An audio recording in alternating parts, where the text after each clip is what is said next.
नमस्कार साथियों, मैं पवन डमोले स्वागत करता हूं डमोले क्लासेस के यूट्यूब चैनल में। यूपी होमगार्ड के लिए मैं आपके लिए जीके जीएस की क्लास लेकर आया हूं, जिसमें जब तक एग्जाम नहीं होंगे जब तक मैं बेहतरीन कंटेंट आपको करा दूंगा। तो चलिए बिना किसी देरी के शुरू करते हैं आज का अपना पहला प्रश्न। पहला प्रश्न क्या है कि कौन सा नृत्य महाभारत, रामायण, महाकाव्यों और पुराणों की कहानी में क्या है शामिल है। निम्न में से कौन सा नृत्य है जो महाभारत, रामायण, महाकाव्यों और पुराणों की कहानी में शामिल है। आपके ऑप्शन दिए गए हैं कथकली, कुचिपुड़ी, सत्रिया और उड़ीसी। इसका आंसर आपको कमेंट करना है। तो चलिए इसका राइट आंसर मैं बता देता हूं। इसका राइट आंसर हो जाएगा कथकली। ऑप्शन नंबर ए इसका क्या है, राइट आंसर है। तो कौन सा नृत्य है जो महाभारत, रामायण, महाकाव्यों और पुराणों की कहानी में शामिल है, वो नृत्य है आपका कथकली। अब बात आई है कथकली की, शास्त्रीय नृत्यों की, तो हम बात करते हैं कथकली की।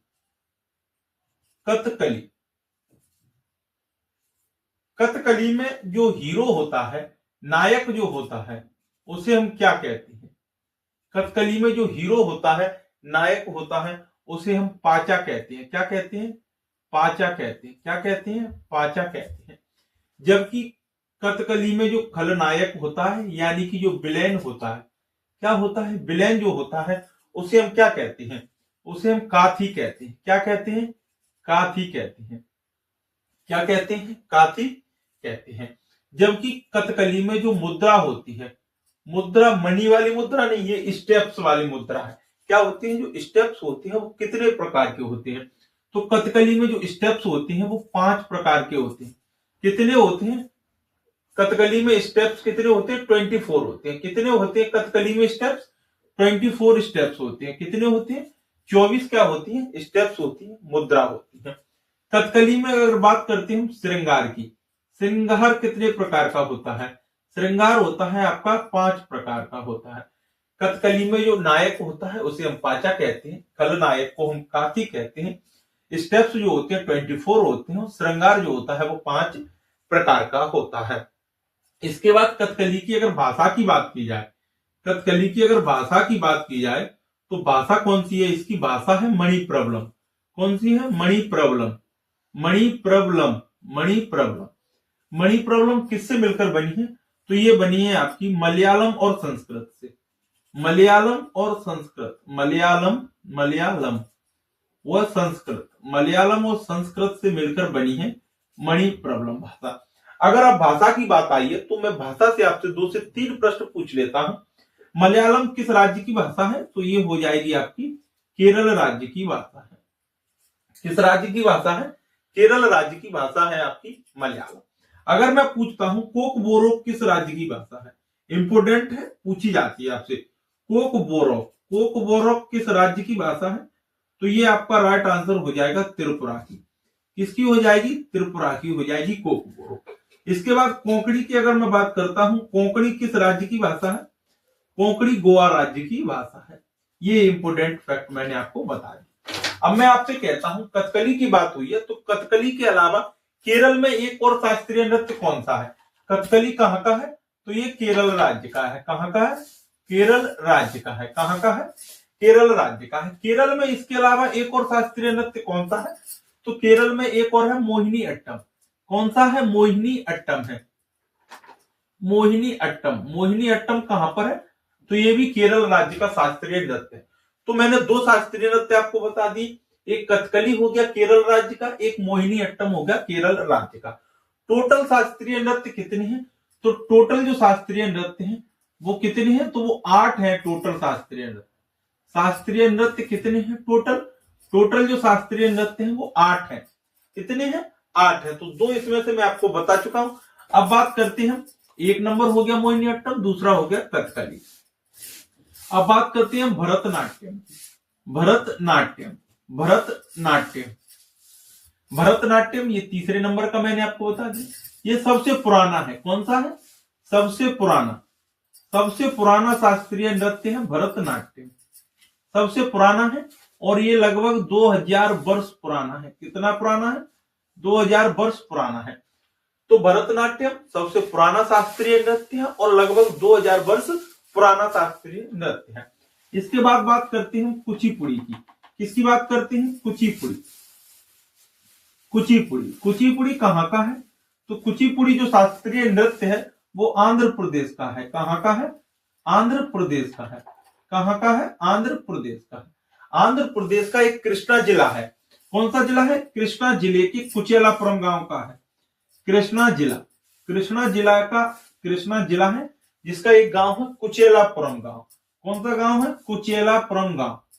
कुचेलापुरम गांव का है। कहाँ का है? कुचेलापुरम गांव का है। तो कितने हो गए शास्त्रीय नृत्य? 4 हो गए। अब बात करते हैं हम 5वें नंबर पर मणिपुरी। मणिपुरी, मणिपुरी कहाँ का है? तो इजी है, ये तो मणिपुर का हो गया, इसको याद करने की जरूरत नहीं है, मणिपुर का हो गया। एक है हमारा 6वां ओडिसी। 6वें नंबर पर हम बात कर रहे हैं ओडिसी की। तो ये कहाँ का है? तो ये भी इसको याद करने की जरूरत नहीं है, ये भी कहाँ का हो गया? उड़ीसा का हो गया। कहाँ का हो गया? उड़ीसा का हो गया। उसके बाद एक और आता है हमारा कथक। कथक, कथक, कथक कहाँ का है? ये उत्तर भारत का है, यानी कि इसको उत्तर प्रदेश। कहाँ का है? ये उत्तर प्रदेश का है। कथक कहाँ का है? उत्तर प्रदेश का है। कहाँ का है? उत्तर प्रदेश का है। मुगल सबसे ज्यादा कहां पर एक्टिव थे? तो वो उत्तर भारत में एक्टिव थे। तो मुगलों ने ही कथक को क्या है? सहायता प्रदान की थी। उसके बाद आता है हमारा 8वें नंबर का। टोटल जो शास्त्रीय नृत्य बताए थे मैंने 8 बताए थे, तो 8वां जो है वो है आपका सत्रिय। कौन सा नृत्य है? सत्रिय है। सत्रिय शास्त्रीय नृत्य है जो कि सबसे नया है। कब, कौन सा है? ये कहाँ का है? तो ये असम राज्य का है। कहाँ का है? असम राज्य का है। अगर बात करते हैं तो ये सबसे नया है। कौन सा है? सबसे नया शास्त्रीय नृत्य अगर आपसे पूछा जाए तो कौन सा है?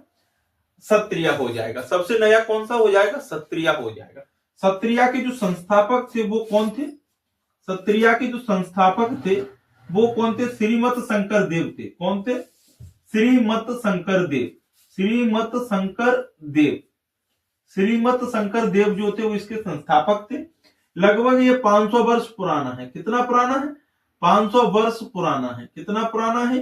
500 वर्ष पुराना है। ये सत्रिय शास्त्रीय नृत्य हो गया। कितने हो गए? टोटल 8 मैं आपको बता चुका हूं। ये किसके द्वारा है? तो ये है आपके संगीत नाटक अकादमी के द्वारा। किसके द्वारा? शास्त्रीय जो नृत्य 8 मैंने बताए हैं वो है संगीत नाटक अकादमी के द्वारा।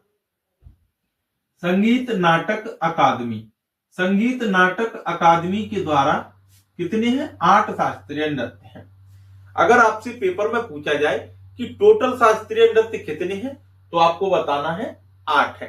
अब एक शास्त्रीय नृत्य और मानता है भारत का संस्कृति मंत्रालय। अगर मैं बात करता हूं संस्कृति मंत्रालय की, संस्कृति मंत्रालय, संस्कृति मंत्रालय, संस्कृति मंत्रालय कितने शास्त्रीय नृत्य मानता है? तो 9 शास्त्रीय नृत्य मानता है। 8 तो ये हो गए। इसके बाद छऊ को शास्त्रीय नृत्य मानता है। किसको मानता है? छऊ को। 9वां शास्त्रीय नृत्य इसको माना जाता है छऊ को, संस्कृति मंत्रालय के द्वारा। तो छऊ के भी 3 प्रकार हैं। छऊ कितने प्रकार का है? 3 प्रकार का है। कौन कौन से? नंबर 1 पुरुलिया छऊ। कौन सा है? पुरुलिया छऊ। पुरुलिया छऊ, पुरुलिया छऊ कहाँ का है? तो ये हो गया बंगाल का। कहाँ का हो गया? बंगाल का हो गया। दूसरा आता है मयूरभंज छऊ। मयूरभंज छऊ, मयूरभंज छऊ ये कहाँ का है? तो ये उड़ीसा का हो गया। कहाँ का हो गया? उड़ीसा का हो गया मयूरभंज छऊ। कौन सा हो गया? पुरुलिया छऊ बंगाल का हो गया, मयूरभंज छऊ उड़ीसा का हो गया। एक आता है सरायकेला छऊ। कौन सा है? सरायकेला छऊ। सरायकेला छऊ, सरायकेला छऊ, सरायकेला छऊ कहाँ का है? तो ये झारखंड का है। कहाँ का है? झारखंड का है सरायकेला छऊ। तो इस प्रश्न में मैंने आपको कितनी सारी डिटेल करा दी है। इससे अगर प्रश्न आपका बनेगा तो एक भी प्रश्न बाहर नहीं जाएगा। ये सारे के सारा बेहतरीन कंटेंट मैंने आपको दिया है। तो वीडियो के शुरू से लेकर अंत तक जरूर जुड़े रहें और कंप्लीट वीडियो देखें और अपने बेहतरीन से बेहतरीन नंबर पक्के कर। तो ये हो गया हमारा पूरा शास्त्रीय नृत्य के बारे में मैंने आपको बता दिया। दूसरा प्रश्न है, दूसरा प्रश्न आपसे पूछा गया है कि आईसीसी महिला वनडे विश्व कप 2025 का खिताब किसने जीता है? आईसीसी महिला वनडे विश्व कप 2025 का खिताब किसने जीता, ये आपको बताना। ये बहुत बड़ी उपलब्धि है भारत की महिलाओं के लिए जिन्होंने पहली बार इस खिताब को जीता है। तो इसका राइट आंसर क्या हो जाएगा? भारत हो जाएगा। ऑप्शन नंबर ए क्या हो गया? भारत हो गया आईसीसी महिला वनडे विश्व कप 2025 का विजेता। कौन हो गया? विजेता हो गया इसका भारत। मैं आपको बता देता हूं इसकी सारी जानकारी जहां से इसमें सारे प्रश्न बनते हैं। तो ये विजेता क्या हो गया इसका? भारत हो गया। अब बात की जाएगी विजेता जब हुआ तो इसमें उपविजेता टीम कौन सी थी? उपविजेता का अर्थ होता है हारने वाली टीम। तो उपविजेता टीम कौन सी थी? उपविजेता जो थी वो थी साउथ अफ्रीका यानी कि दक्षिण अफ्रीका। इसमें क्या रही थी? उपविजेता रही थी दक्षिण अफ्रीका। साउथ अफ्रीका इसमें उपविजेता टीम रही। ये कौन सा संस्करण था महिला वनडे विश्व कप का? संस्करण की अगर बात की जाए कौन सा संस्करण था ये, तो इस बार ये 13वां संस्करण था। 2025 का कौन सा संस्करण था? ये 13वां संस्करण था। मेजबान देश कौन कौन से थे? मेजबान देश 2025 का जो महिला वनडे विश्व कप हुआ है उसके मेजबान देश कौन कौन से थे? तो ये भारत और श्रीलंका। भारत और श्रीलंका जो थे इसके मेजबान देश थे। भारत और श्रीलंका। भारत और श्रीलंका इसके मेजबान देश हो गए। कुल टीमें कितनी थी इसमें? 2025 का जो वर्ल्ड कप हुआ है महिला वनडे वर्ल्ड कप, उसमें टीमें कितनी थी? उसमें कुल 8 टीमों ने भाग लिया था। कितनी टीमों ने भाग लिया था? 8 टीमों ने इसमें भाग लिया था। अब बात की जाती है इसमें फाइनल मैच कहां पर हुआ था? फाइनल मैच किस स्टेडियम में हुआ था? फाइनल मैच तो ये आयोजित हुआ था DY Patil stadium. DY Patil stadium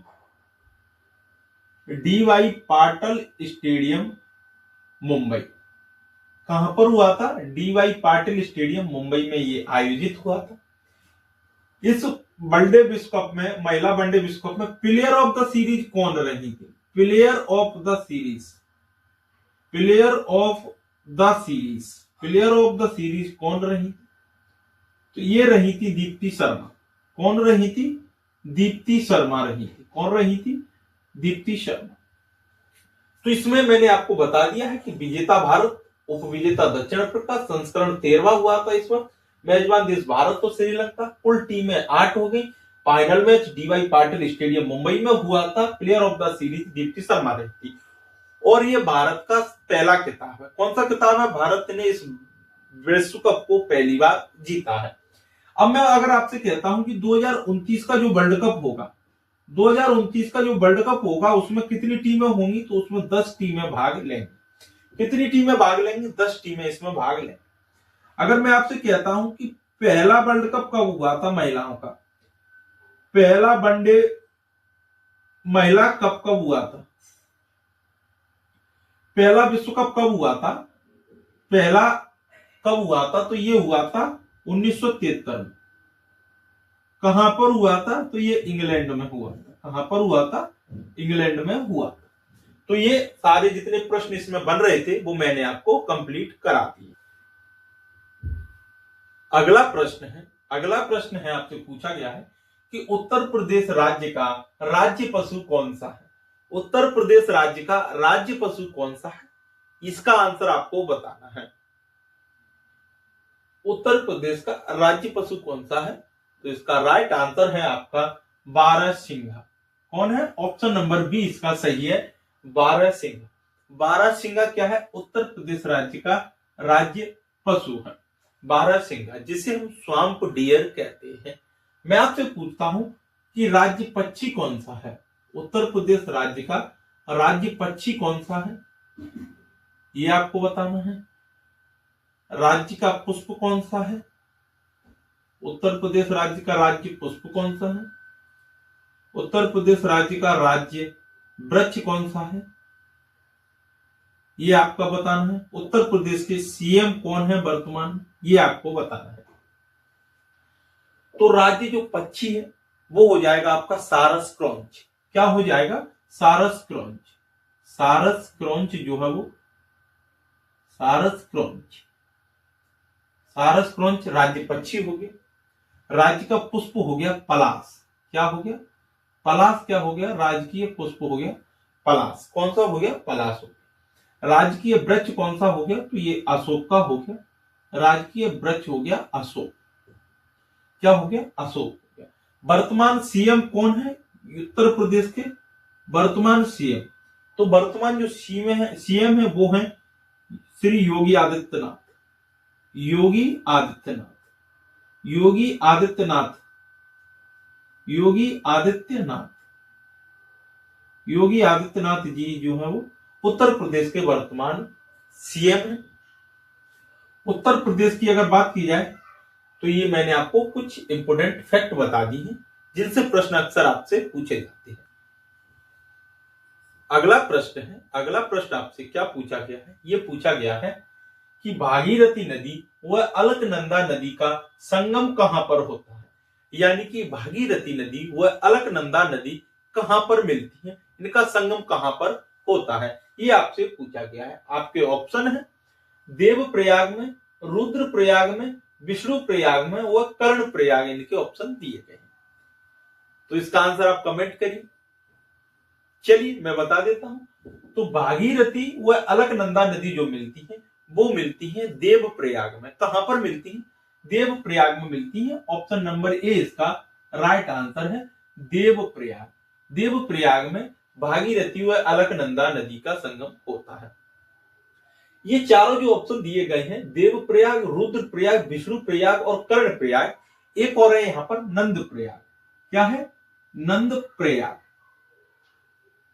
इन सभी में अलकनंदा नदी तो मिलती ही मिलती है। इन पांचों में कौन सी नदी मिलती है? अलकनंदा नदी तो इनमें मिलनी ही मिलनी है। कौन सी नदी? मैं यहां पर लिख देता हूं, अलकनंदा। अलकनंदा। अलकनंदा नदी इन सभी में मिलती है। कौन सी नदी मिलती है? पांचों में अलकनंदा नदी इनमें मिलती है।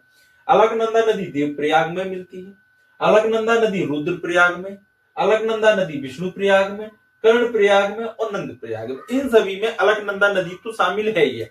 अलकनंदा नदी से कौन कौन सी नदियां मिलकर ये संगम को बनाती हैं, उनको मैं आपको बता देता हूं। तो भागीरथी नदी कहां पर मिल रही है? तो ये देवप्रयाग में हो गया।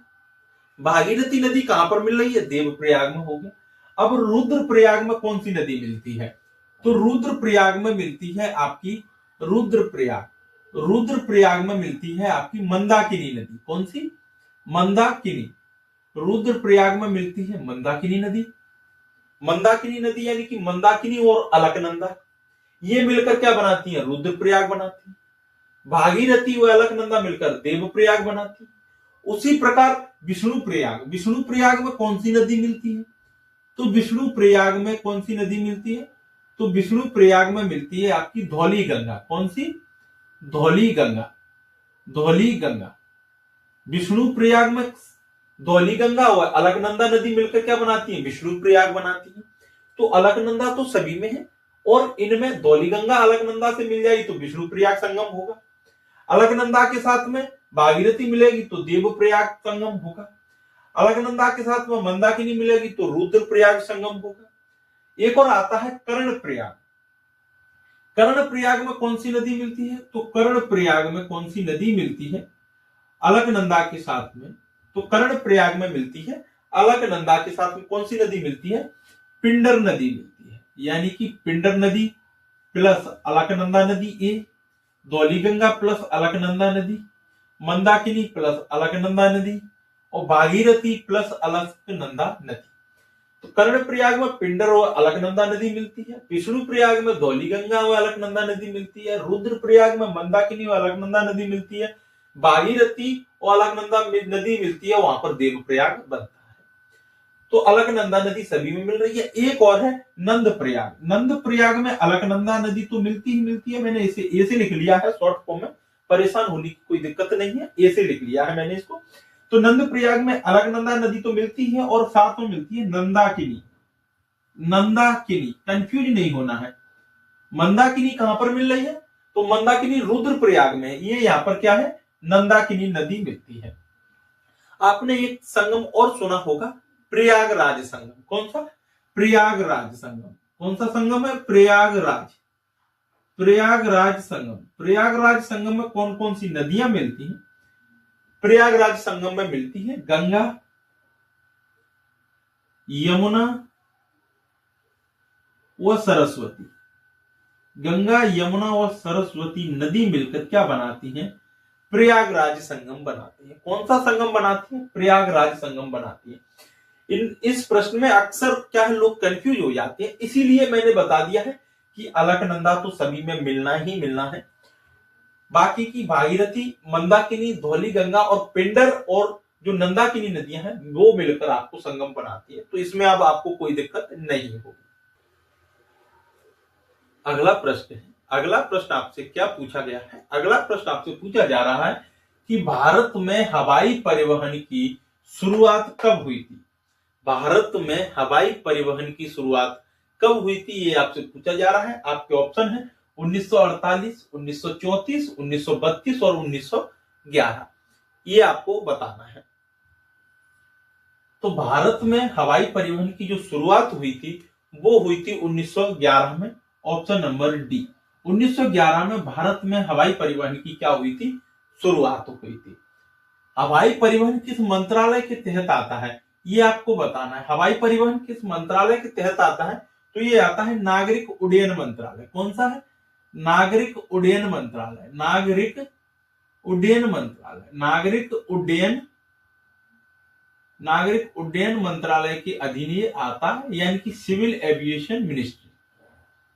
नागरिक उड्डयन मंत्रालय के तहत ये आता है। 1911 में जो हवाई परिवहन की शुरुआत हुई थी वो कहां से कहां तक हुई थी? तो ये हवाई डाक सेवा थी। कौन सी थी? हवाई डाक सेवा। हवाई डाक सेवा कहां से कहां तक थी? तो ये थी प्रयागराज से नैनी। हवाई डाक सेवा जो थी वो प्रयागराज से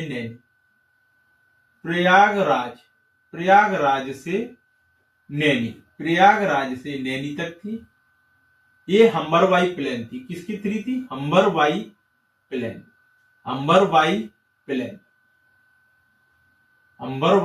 प्लेन के तहत थी। यानी कि भारत में हवाई परिवहन की शुरुआत 1911 में प्रयागराज से नैनी, हम्बरवाई प्लेन, जो कि हवाई डाक सेवा थी। आपसे कई बार ये प्रश्न पूछा गया है कि हवाई परिवहन किस मंत्रालय के तहत है? तो ये है नागरिक उड्डयन मंत्रालय के तहत ये आता है। बात की जाती है 1932 की। 1932 में क्या बनती है? 1932 में टाटा एयरलाइंस बनता है। क्या बनता है? टाटा एयरलाइंस की स्थापना होती है। टाटा एयरलाइंस की स्थापना होती है 1932 में। इसको बाद में टाटा एयरलाइंस को 1946 में इसको एयर इंडिया नाम दे दिया गया। एयर इंडिया, क्या नाम दिया गया? एयर इंडिया, इसको नाम 1946 में दे दिया जाता है। इसके बाद बात करते हैं भारतीय वायुयान एक्ट की। भारतीय वायुयान एक्ट कब आया था? तो ये आया था 1934 में। भारतीय वायुयान एक्ट कब आया? तो ये 1934 में आया था। कब आया था? 1934 में भारतीय वायुयान एक्ट आया था। 1932 में टाटा एयरलाइंस बनती है, जिसे 1946 में एयर इंडिया नाम दिया गया। क्या नाम दिया गया? एयर इंडिया नाम दिया गया। इसी तरह से आपको अपने नोट्स तैयार करने हैं। इसमें से एक भी प्रश्न आपका बाहर नहीं जाएगा, ये मैं आपसे कह सकता हूं। इससे बेहतरीन कंटेंट आपको नहीं मिलेगा। आप अपने केवल नोट्स बनाइए और उनको बार बार रिवीजन करते रहिएगा। उसके बाद बात करते हैं, अब मैं आपसे कहता हूं कि भारत का सबसे पुराना एयरपोर्ट कौन सा है? भारत का सबसे पुराना हवाई अड्डा कौन सा है? या पहला हवाई अड्डा कह सकते हैं इसे। भारत का पहला हवाई अड्डा कौन सा है? भारत का पहला एयरपोर्ट हम लिख लेते हैं। भारत का पहला एयरपोर्ट कौन सा है? तो जुहू है। ये कौन सा है? जुहू। ये कहां पर है? तो ये मुंबई में। कौन सा है? जुहू। ये मुंबई में कब बना था? 1928 में ये बना। भारत का पहला एयरपोर्ट जुहू मुंबई में 1928 में ये बना था। इसके बाद बात करते हैं सबसे बड़ा एयरपोर्ट कौन सा है भारत का? भारत का सबसे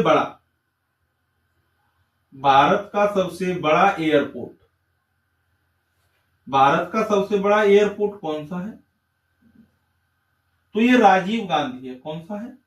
राजीव गांधी इंटरनेशनल एयरपोर्ट। राजीव गांधी अंतरराष्ट्रीय हवाई अड्डा है। ये कहां पर है? तो ये हैदराबाद में है।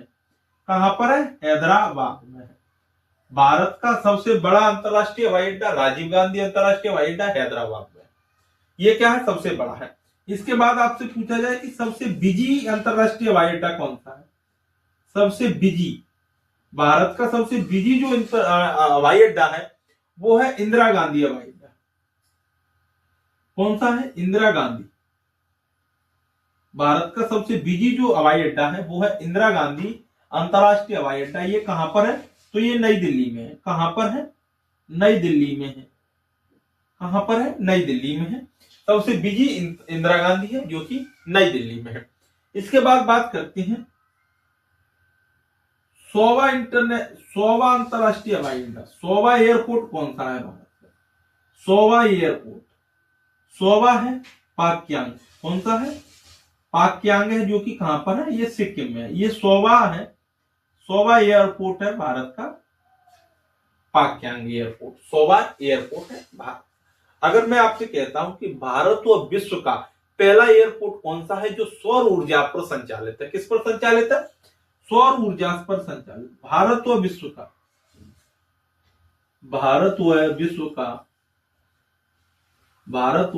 का सौर ऊर्जा पर संचालित,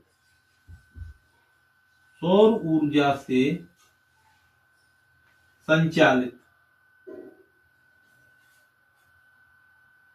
पहला एयरपोर्ट, सौर ऊर्जा से संचालित पहला एयरपोर्ट कौन सा है भारत व विश्व का? तो यह है कोचीन। कौन सा है? कोची एयरपोर्ट है। कौन सा है? कोचीन एयरपोर्ट। कोचीन एयरपोर्ट है। कौन सा है? कोचीन एयरपोर्ट है। ये पीपीपी मॉडल पर आधारित है। किस मॉडल पर आधारित है? पीपीपी। पीपी का फुल फॉर्म होता है public partnership, private public partnership. कौन सा होता है? पब्लिक प्राइवेट पार्टनरशिप मॉडल पर ये आधारित है। ये कोची एयरपोर्ट है। तो एयरपोर्ट के बारे में मैंने यहां से प्रश्न आपके बनते हैं वो मैंने आपको सारे करा दिए। आपको नोट्स बनाकर आपको इससे तैयारी करती रहनी।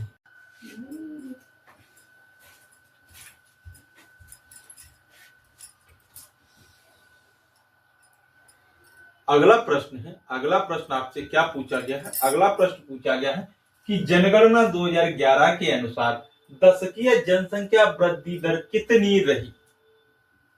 जनगणना 2011 के अनुसार दशकीय जनसंख्या वृद्धि दर कितनी रही?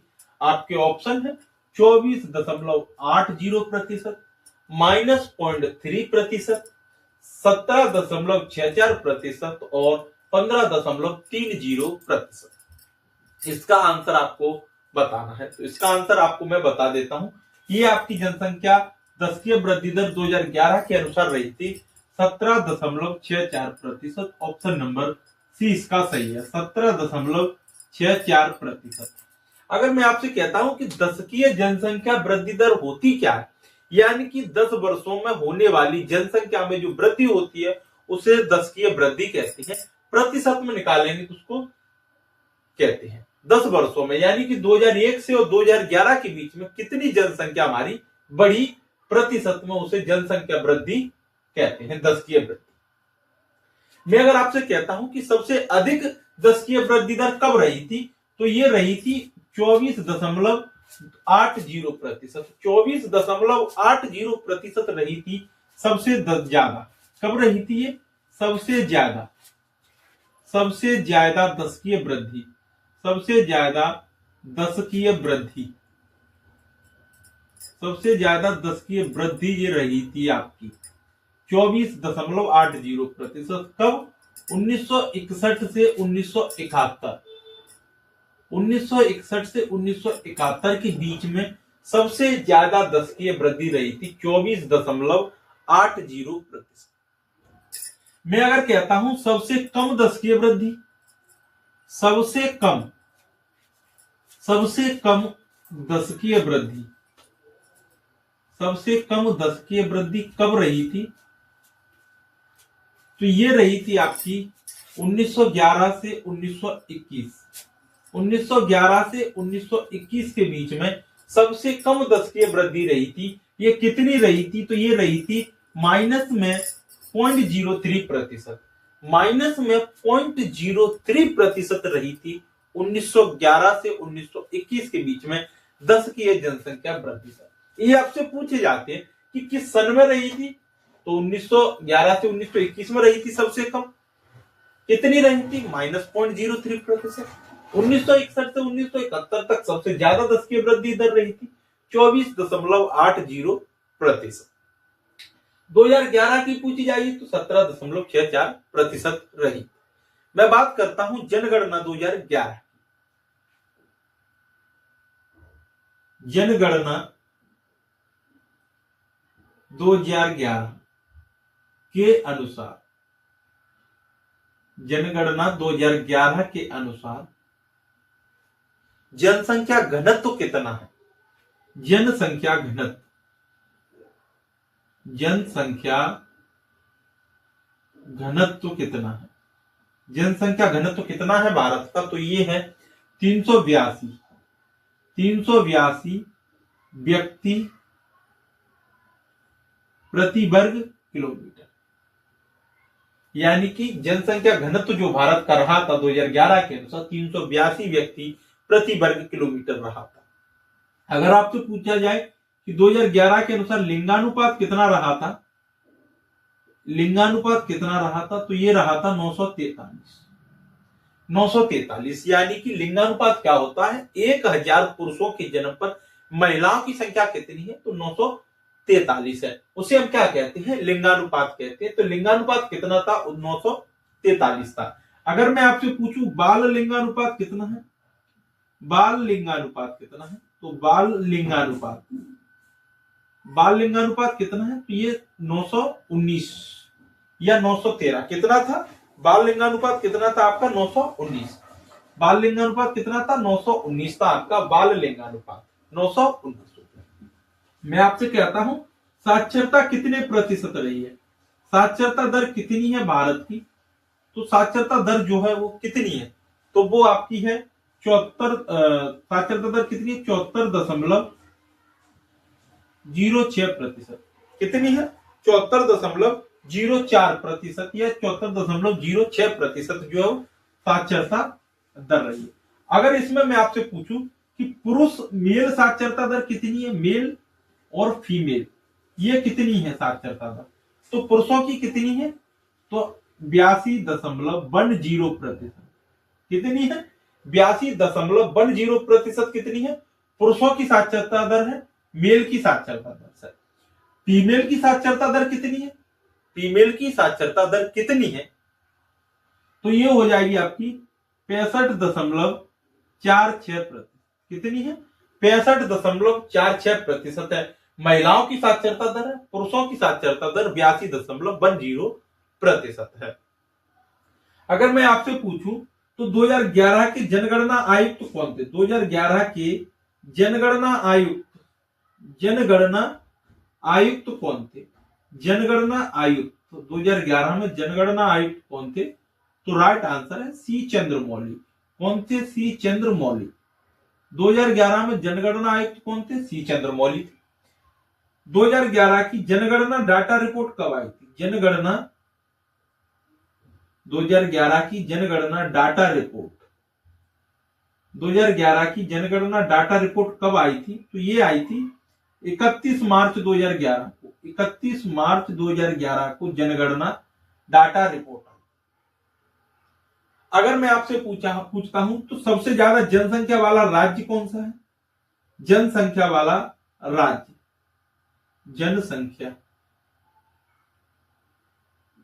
जनसंख्या वाला राज्य कौन सा है? तो उत्तर प्रदेश है। सबसे कम जनसंख्या वाला राज्य कौन सा है? तो वो सिक्किम है। सबसे अधिक जनसंख्या वाला राज्य उत्तर प्रदेश, सबसे कम जनसंख्या वाला राज्य सिक्किम। ये इसमें ये मैंने जनसंख्या से जहां से प्रश्न आपके बनते हैं वो मैंने आपको करा दी है। तो सारे के सारे आपको नोट कर लेना है और इनका रिवीजन आपको बार बार करते रहना है। अगला प्रश्न है, अगला प्रश्न आपसे क्या पूछा गया है? अल्फ्रेड नोबेल ने किस चीज का आविष्कार किया था? अल्फ्रेड नोबेल ने किस चीज का आविष्कार किया था? आपके ऑप्शन है डायनामाइट, कंपास, बल्ब और पेनिसिलिन। इसका आंसर आपको कमेंट करना है। तो इसका राइट आंसर आप बता दीजिए। तो इसका राइट आंसर है डायनामाइट का। अल्फ्रेड नोबेल ने किस चीज का आविष्कार किया था? डायनामाइट का आविष्कार किया था। ऑप्शन नंबर ए आपका सही है, डायनामाइट। बात करते हैं अल्फ्रेड नोबेल की। अल्फ्रेड नोबेल कहां के थे, यानी कि किस देश के थे अल्फ्रेड नोबेल? अल्फ्रेड नोबेल जो थे वो स्वीडन के थे। कहां के थे? ये स्वीडन देश के थे। कहां के थे? स्वीडन के थे। स्वीडन के थे। अल्फ्रेड नोबेल के जन्म की अगर हम बात करते हैं तो इनका जन्म कब हुआ था? तो 1833 में इनका जन्म हुआ था। और इनकी मृत्यु कब हुई थी? तो इनकी मृत्यु हुई थी आपकी 1869। अल्फ्रेड नोबेल ने डायनामाइट का आविष्कार किया था। स्वीडन देश के थे। कहां के थे? स्वीडन के थे। जन्म 1833 में और मृत्यु 1869 में हुई। इनके नाम पर एक पुरस्कार दिया जाता है, अल्फ्रेड नोबेल पुरस्कार, जिसे हम कहते हैं नोबेल पुरस्कार। तो नोबेल पुरस्कार की घोषणा कब होती है? नोबेल पुरस्कार, नोबेल पुरस्कार, नोबेल पुरस्कार की घोषणा हुई थी सन 1900 में। कब हुई थी? 1900 में क्या होती है? नोबेल पुरस्कार की घोषणा होती है। और सबसे पहले नोबेल पुरस्कार दिए गए, सबसे पहले दिए जो गए थे नोबेल पुरस्कार, दिए गए थे 1901 में। कब दिए गए? 1901 में सबसे पहले दिए गए और 1900 में घोषणा हुई थी। पहले ये 5 क्षेत्रों में दिए जाते थे। पहले 5 क्षेत्र में दिए जाते थे। पहले कितने क्षेत्र में दिए जाते थे? 5 क्षेत्र में दिए जाते थे। वो कौन कौन से थे वो 5 क्षेत्र? पहला है आपका भौतिकी। कौन सा हो गया? भौतिकी, यानी कि फिजिक्स हो गई। क्या हो गई? फिजिक्स। दूसरा हो गया केमिस्ट्री, यानी कि रसायन। केमिस्ट्री यानी कि रसायन हो गया। तीसरा हो गया यहां पर चिकित्सा। क्या हो गया? चिकित्सा हो गया, यानी कि मेडिसिन। क्या हो गया? चिकित्सा हो गया, मेडिसिन हो गया। चौथा हो गया यहां पर शांति, यानी कि पीस के लिए दिया जाता था। और पांचवा हो गया साहित्य के लिए, यानी कि लिटरेचर के लिए। शांति, साहित्य, यानी कि पहले 5 क्षेत्र में दिए जाते थे, भौतिकी, केमिस्ट्री, चिकित्सा, शांति और साहित्य। चिकित्सा को मेडिसिन भी कहते हैं। क्या कहते हैं? मेडिसिन। कभी कभी आपसे पूछ लेता है। चिकित्सा, मेडिसिन, शांति, साहित्य, केमिस्ट्री, भौतिकी, ये 5 क्षेत्र में दिए जाते थे। छठवां क्षेत्र इसमें जोड़ा गया अर्थशास्त्र के लिए। कौन सा जोड़ा गया? अर्थशास्त्र, यानी कि इकोनॉमिक्स के लिए ये दिया जाने लगा। इकोनॉमिक्स यानी कि अर्थशास्त्र के लिए इसमें छठवां क्षेत्र जोड़ दिया गया। और ये 1969 में सबसे पहले दिया गया। 1969 में सबसे पहले दिया गया। सबसे पहले 1969 में दिया गया। कब दिया गया? 1969 में दिया गया। 1969 में अर्थशास्त्र के लिए सबसे पहले ये दिया गया। अब वर्तमान में कितने क्षेत्र हो गए इसके? तो टोटल 6 क्षेत्र हो गए। 5 ये हो गए और इकोनॉमिक्स एक इसमें और दिया गया। तो 1969 में तो टोटल 6 क्षेत्र हो गए, इसमें ये दिया जाता है। बात करते हैं इनकी। तो इनकी घोषणा कब होती है पुरस्कार की? पुरस्कार की घोषणा होती है अक्टूबर महीने में। अक्टूबर के महीने में, यानी कि ओस्लो में क्या की जाती है? घोषणा की जाती है। ओस्लो जो है वो नॉर्वे की क्या है? राजधानी है। नॉर्वे की राजधानी ओस्लो में क्या है, अक्टूबर में घोषणा की जाती है कि किन किन को ये किस क्षेत्र के लिए दिया जाएगा, और अक्टूबर में घोषणा होती है और ये दिया जाता है आपका दिसंबर महीने में, दिया जाता है 10 दिसंबर को, 10 दिसंबर को, यानी कि ये दिया जाता है स्टॉकहोम में। कहां पर दिया जाता है, स्टॉकहोम में ये दिया जाता है। स्टॉकहोम ये कहां पर है, तो ये स्वीडन की राजधानी है। कहां पर है, स्वीडन की राजधानी स्टॉकहोम में ये दिए जाते हैं 10 दिसंबर। घोषणा अक्टूबर में होती है नॉर्वे में, दिए जाते हैं 10 दिसंबर को स्टॉकहोम में। यहां पर सारे दिए जाते हैं, उनमें से एक है आपका शांति के लिए। शांति के लिए जो दिया जाता है, शांति का जो नोबेल दिया जाता है वो ओस्लो में दिया जाता है। कहां पर दिया जाता है, ओस्लो में दिया जाता है। बाकी के ये सारे कहां दिए जाते हैं, तो ये स्वीडन में स्टॉकहोम में दिए जाते हैं, जबकि जो शांति का नोबेल है वो ओस्लो में दिया जाता है। अगर मैं आपसे कहता हूं कि सबसे कम उम्र में ये किसे दिया गया था नोबेल पुरस्कार, सबसे कम उम्र में, सबसे कम उम्र में, सबसे कम उम्र में, सबसे कम उम्र में पाने वाली कौन थी, सबसे कम उम्र में, तो ये दिया गया था मलाला यूसुफजई को। मलाला यूसुफजई, मलाला यूसुफजई को दिया गया था। ये पाकिस्तान की हैं और 2014 में इनको दिया गया था। कब दिया गया था, 2014 में दिया गया था। लगभग इनकी जो आयु थी वो 17 वर्ष थी। 17 वर्ष लगभग इनकी क्या थी, आयु थी। इनकी पुस्तकें हैं जिनसे आपसे अक्सर पूछा जाता है। एक है बी आर डिस्प्लेस, एक इनकी महत्वपूर्ण इंपोर्टेंट पुस्तक है। और एक और पुस्तक है इनकी आई एम मलाला। तो इनकी ये दो महत्वपूर्ण पुस्तक हैं जो मैंने आपको बता दी है, बी आर डिस्प्लेस और आई एम मलाला। सबसे ज्यादा उम्र में किसे दिया गया था, सबसे ज्यादा उम्र में किसे दिया गया, तो ये दिया गया था गुड इनफ। किसको दिया गया, गुड इनफ। इनको कब दिया गया, ये 97 वर्ष की आयु में दिया गया। 97 वर्ष की आयु में इनको मिला था। तो सबसे ज्यादा उम्र में पाने वाले व्यक्ति गुड इनफ हो गए 97 वर्ष की आयु में। सबसे कम उम्र में पाने वाली मलाला यूसुफजई होगी जो कि पाकिस्तान की हैं। 17 वर्ष की आयु इनकी लगभग थी उस समय 2014 में जब इनको ये नोबेल पुरस्कार दिया गया था। और बी आर डिस्प्लेस इनकी कई बार आपसे पूछी गई पुस्तक है और आई एम मलाला भी इनकी एक महत्वपूर्ण पुस्तक है। तो ये सारे मैंने आपको बता दिए नोबेल पुरस्कार से जहां से इंपोर्टेंट फैक्ट बनती है। मैं आशा करता हूं कि आप इन सभी के नोट्स बना रहे होंगे और उनका रिवीजन आप जरूर करेंगे। अगला प्रश्न क्या है, भारत की सिलिकॉन घाटी कहा जाता है। भारत की सिलिकॉन घाटी किसे कहा जाता है ये आपको बताना है। आपके ऑप्शन है बेंगलोर को, चेन्नई को, हैदराबाद को और मुंबई को। तो भारत की सिलिकॉन घाटी किसे कहती है, तो इसका राइट आंसर है बेंगलोर को कहती है। ऑप्शन नंबर ए हो जाएगा बेंगलोर भारत की सिलिकॉन घाटी हो गई। अब मैं आपको 4 से 5 घाटी बताता हूं जिनसे आपसे प्रश्न पूछे जाते हैं। एक है फूलों की घाटी। कौन सी घाटी, फूलों की घाटी। एक है नुब्रा घाटी, एक है दिबांग घाटी,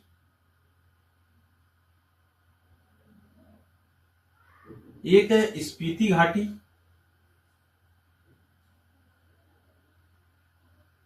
एक है शांत घाटी। ये आपको बताना है कि कहां कहां पर है। तो फूलों की घाटी, नुब्रा घाटी, दिबांग घाटी, स्पीति घाटी और शांत घाटी। तो ये मैं आपको बता देता हूं। तो फूलों की घाटी जो आपसे कई बार पूछा गया है, तो ये उत्तराखंड में है। कहां पर है, उत्तराखंड राज्य में है फूलों की घाटी। नुब्रा घाटी की बात करती है तो ये कहां पर है, तो ये लद्दाख में है। कहां पर है, लद्दाख में है नुब्रा घाटी। दिबांग घाटी की बात करते हैं तो ये अरुणाचल प्रदेश में है। कहां पर है, अरुणाचल प्रदेश में है। अरुणाचल प्रदेश में है दिबांग घाटी। और स्पीति घाटी हिमाचल प्रदेश में है। कहां पर है, हिमाचल प्रदेश में है। हिमाचल प्रदेश में हो गई आपकी स्पीति घाटी, और शांत घाटी कहां पर है, तो ये केरल में है शांत घाटी। कई बार आपसे ये प्रश्न पूछे जाते हैं, सारे के सारे इंपोर्टेंट प्रश्न मैंने आपको ये 4 से 5 प्रश्न इसमें करा दिए हैं। आपको लग रहा होगा कि मैंने 7 से 8 या 9 प्रश्न कराए हैं, लेकिन उन प्रश्नों में मैंने आपको इंपोर्टेंट फैक्ट बहुत ज्यादा कराए हैं, जो कि आपके लगभग 100 प्रश्नों के बराबर हो जाते हैं। तो अगर वीडियो आपको अच्छा लगा है तो अपने दोस्तों के साथ वीडियो को शेयर जरूर करें, लाइक करें, और चैनल पर यदि आप नए हैं तो चैनल को सब्सक्राइब कर लें, और साथ ही बेल आइकन को जरूर दबाएं, जिससे क्या है सभी वीडियो का नोटिफिकेशन आपको मिल जाएगा। और सपोर्ट करिए आप, इससे बेहतर कंटेंट नहीं हो सकता है, मैं ये आपसे कह सकता हूं। और अपने वीडियो को नोट्स बनाएं और उनको रिवाइज जरूर करते रहें। धन्यवाद।